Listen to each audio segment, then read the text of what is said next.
Hey guys what's up, I hope you are doing well. So जैसे कि मैंने बताया था, इस वीडियो में हम बात करेंगे किसके बारे में, इसरो के बारे में। मतलब कौन सा ब्रांच बेस्ट है ताकि आपको नौकरी मिल पाए कहाँ, इसरो में। तो मैं थोड़ा डिटेल से बताऊंगा। इन जनरल आपको इंटरनेट पर नहीं मिलेगा ये चीज़ें जो मैं आपको बताने वाला हूँ। मतलब इंटरनेट पर अगर मिलेगा तो स्कैटर्ड है, एक जगह पर नहीं है।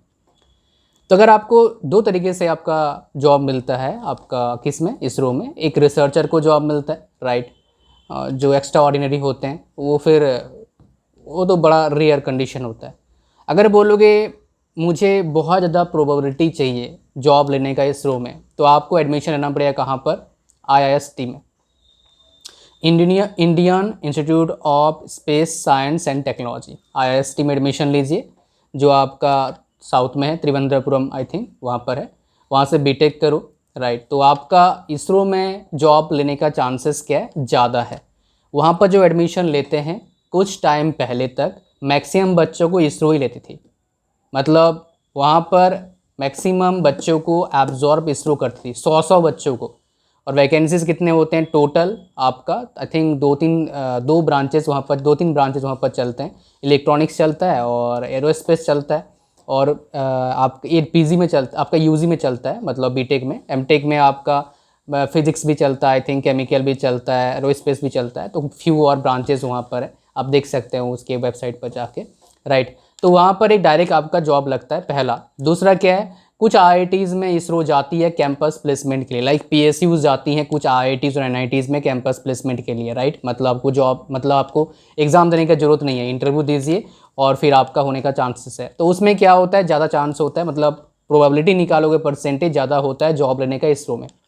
लेकिन मैक्सिमम बच्चों को जो क्वेश्चन पूछते हैं मेरे को ऐसा, वो मैक्सिमम बच्चे बीटेक में होते हैं, या फिर बीटेक में एडमिशन ले लिए होते हैं, वो भी सेकेंड ईयर या थर्ड ईयर कॉलेज में। और उनका मतलब उनका एक डिज़ायर होता है इसरो में काम करने का। तो there is nothing wrong in that. तो आप लोग के लिए ऑप्शन है। एंट्रेंस एग्ज़ाम होता है ICRB करके, इसरो कंडक्ट करवाती है। ये हर साल लगभग होता है। और वैकेंसीज़ लेकिन यहाँ पर क्या होता है, सेम नहीं होता है हर साल, ऊपर नीचे होता है, depend on number of candidate required by ISRO.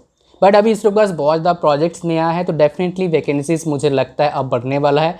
तो प्रोबेबिलिटी जॉब लेने का क्या हो जाएगा, बढ़ जाएगा, right. Because government of India recently ISRO को आपका काफ़ी सारा पैसा दिया है, राइट, नए नए प्रोजेक्ट के लिए। तो डेफिनेटली प्रोजेक्ट जो नए नए आएंगे तो काम करने के लिए बंदे चाहिए होंगे, तो बंदा कहाँ से मिलता है, रिक्रूटमेंट करना पड़ता है। तो चांसेस आपके पास होगा, मतलब number of vacancies in coming years क्या आए, ज़्यादा आए। अब आता है जी आपका बेस्ट ब्रांच कौन सा है आपका, अगर मुझे जॉब लेना है इसरो में, if I am from second year और third year college. I am sure आप में से बहुत से लोग इसका आंसर देना चाहते हैं। तो मैं आपको बता देता हूँ इसमें से बेस्ट ब्रांच क्या है। इलेक्ट्रॉनिक्स है, मैकेनिकल है। इलेक्ट्रॉनिक्स मैकेनिकल का सबसे ज़्यादा वैकेंसी होता है, इलेक्ट्रिकल सिविल का कम वैकेंसी होता है, कंप्यूटर का इलेक्ट्रिकल सिविल से ज़्यादा होता है, बट इलेक्ट्रॉनिक्स मैकेनिकल से कम होता है वैकेंसी। मतलब कंप्यूटर बीच में है, टॉप पे कौन है, इलेक्ट्रॉनिक्स और मैकेनिकल, बॉटम में कौन है आपका, सिविल एंड इलेक्ट्रिकल। अब देखिए, आपको अगर इसरो में ही जाना है तो आप इलेक्ट्रॉनिक्स ले सकते हैं ब्रांच। अगर आपको PSU का ऑप्शन देखना है, उसके बाद RRB JEE का ऑप्शन देखना है, SSC JEE का ऑप्शन देखना है, तो अगर आपको ये देखना ऑप्शन, तो आप क्या करिए, आप लीजिए मैकेनिकल। अगर आपको RRB JEE देखना है, SSC JEE देखना है, स्टेट JEE देखना है, राइट, और इसरो भी देखना है आपको, राइट, तो आप लीजिए आप इलेक्ट्रिकल। अगर आपको स्टेट JEE देखना है, UPSC देखना है, राइट, उसके बाद आपका SSC JEE देखना है, ये सारा देखना है आपको, मेजर जो है आपका, तो आप लीजिए सिविल। तो कुल मिला के क्या बोला मैंने को, अगर आपको इसरो में जॉब चाहिए तो आपका इस तरह का आपका करना पड़ता है। रही बात, अब गाइस बात है कि सर कैसे पढ़ें, बहुत कंपटीशन होगा, कैसे क्रैक होगा। देखिए, इसरो का जो पढ़ाई है वो अलग होता है, जो majority of the students preparation करते हैं। मतलब जो क्वेश्चन का लेवल होता है वो अलग होते हैं। तो क्वेश्चन का लेवल अलग हो गया, मतलब क्या, एग्ज़ाम का जो तरीका, एग्ज़ाम में जो बच्चे बैठेंगे वो प्रिपरेशन करने वाले जो बच्चे होंगे कम होंगे कंपैरेटिवली। कैसे, मैं समझाता हूँ। इंडिया में फिलहाल जो मैकेनिकल्स हैं, इलेक्ट्रॉनिक्स हैं, इलेक्ट्रिकल, सिविल्स हैं, जो कोर ब्रांच हैं other than computer science, maximum बच्चे क्या करते हैं, प्रिपरेशन करते हैं कहाँ, गेट के प्रिपरेशन करते हैं। लगभग हर साल 7 लाख से, अभी तो कम हो गया, लेकिन एक टाइम था 2014 के आसपास 12-12 लाख पेपर दे रहे थे बच्चे गेट का। अभी तो 7 लाख 5 लाख 5 लाख नहीं 7 लाख 8 लाख है, मतलब स्टिल हर ब्रांच से जो मेजर आपके ब्रांचेस हैं उनमें से कम 1 लाख बच्चे पेपर दे रहे हैं। That is not less my dear. 1 lakh बच्चे पेपर देते हैं और वैकेंसीज बहुत कम होता है आपका, राइट। PSUs में बेसिकली लोग प्रिपरेशन करते हैं जॉब के लिए, एमटेक का रिसर्च के लिए परसेंटेज कम होता है बेसिकली, राइट। तो अगर आप देख रहे हैं, मतलब मेरा बोलने का मतलब क्या है, आप देखो गेट का लोग प्रिपरेशन कर रहे हैं मैक्सिमम लोग, राइट। बट जो इसरो का क्वेश्चन का लेवल होता है वो गेट जैसा नहीं होता है, वैसा SSC JEE जैसा होता है। तो गेट का अगर मैक्सिमम प्रिपरेशन करते हैं, इसरो का प्रिपरेशन बहुत कम करते हैं, मतलब बहुत ज़्यादा नहीं करते हैं, सिद्धि से डेडिकेशन के साथ according to the pattern of the ISRO. SSC JEE का लोग प्रिपरेशन करते हैं तो उनके लिए काफ़ी अच्छा है, जो ESC का प्रिपरेशन करते हैं उनके लिए काफ़ी अच्छा है, राइट। सो अगर कोई मान लो UPSC का प्रिपरेशन करता है उसके लिए काफ़ी अच्छा है, बिकॉज UPSC और इसरो और SSC JEE, SSC थोड़ा सा नीचे है, UPSC थोड़ा ऊपर है और इसरो बीच में लगभग आ जाएगा, ऐसे आपका क्वेश्चन का लेवल रहता है, तो उनके लिए तो फ़ायदेमंद है। तो रही बात अगर आपको इसरो टारगेट कर रहे हो और आपको लेना है जॉब एंट्रेंस एग्जाम के थ्रू से, तो आपको प्रिपरेशन कौन से ईयर में स्टार्ट करना चाहिए, बिकॉज यहीं पर बच्चे गलती करते हैं बेसिकली, जो मैंने देखा है।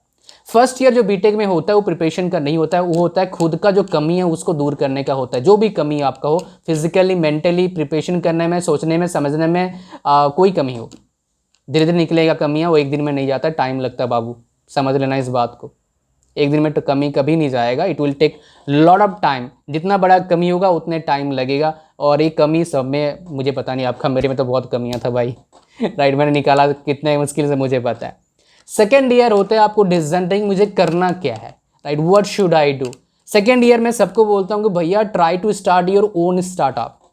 पास हो गया मतलब स्टार्टअप चल गया, एक साल दो, कम से कम 1 साल में चल गया तो अच्छा, ना चले तब भी अच्छा, बिकॉज स्टार्टअप करते करते आप प्रोसेस में इतना कुछ सीख जाएंगे जो आपको आगे लाइफ में बहुत फायदा करेगा। चाहे एक प्राइवेट जॉब करो, चाहे गवर्नमेंट जॉब करो, चाहे दोबारा स्टार्टअप शुरू करो, चाहे आप किसी छोटे कंपनी में काम करो, बिकॉज लर्निंग इंपॉर्टेंट मैटर करेगा आप लोग के लिए एज ए स्टूडेंट। पैसा मैटर नहीं करेगा आपके लिए, आपके लर्निंग मैटर करेगा। जो एक्सपीरियंस स्टार्टअप के टाइम लोगे आप, वो बाकी बच्चे ले नहीं पा रहे हैं, इसलिए आप क्या करेंगे, आप दूसरों से अलग होंगे, आप जो मेहनत करने का तरीका होगा वो भी अलग हो जाएगा।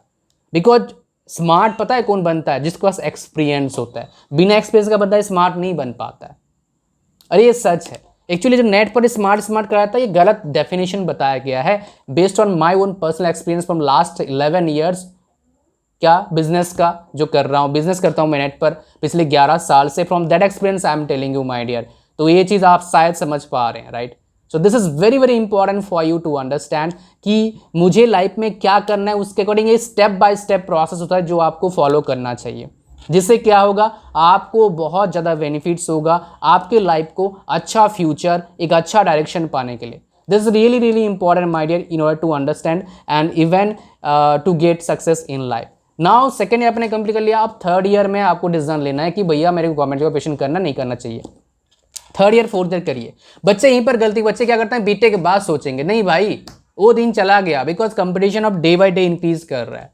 आप तो भाई साहब 8th क्लास के बच्चे IIT का प्रिपरेशन करते हैं, 7th क्लास से करते हैं प्रिपरेशन IIT का। तो सोचो अगर आपको इतना बड़ा कम्पिटिटिव एग्जामिनेशन क्रैक करना है जो जॉब आपको दिलाता है, तो सोचो कैसे प्रिपरेशन करना पड़ेगा आपको, राइट। तो ये चीज़ें हैं, आपको ध्यान देना चाहिए। मेरे हिसाब से आप समझ पा रहे हो मैं किस चीज़ की बात कर रहा हूँ, बिकॉज माई डियर सक्सेस आपके आपके आपके अंदर है, आपको ढूंढना पड़ेगा success, because only you can get guidance from outside, but करना आपको है। कोई शॉर्टकट नहीं है कुछ सक्सेसफुल लाइफ जीने का, there is no shortcut my dear, remember this. Competition हर जगह कहीं भी जाओ, ज़्यादा कम हो सकता है, और कंपटीशन कम ज़्यादा थोड़ा किस पर डिपेंड करता है, 2 चीज़ पर डिपेंड करता है, राइट। हालांकि एक मेजर ही बोलूँगा, 4 चीज़ पर डिपेंड करता है। पहला आपके एक्सपीरियंस पर, दूसरा आपका अंडरस्टैंडिंग पर जो आपके अंदर है, बाहर पर भी डिपेंड करता है, वो क्या है, कितना बाहर के लोग, मतलब कितने बाकी लोगों को पता है जो आपको पता है,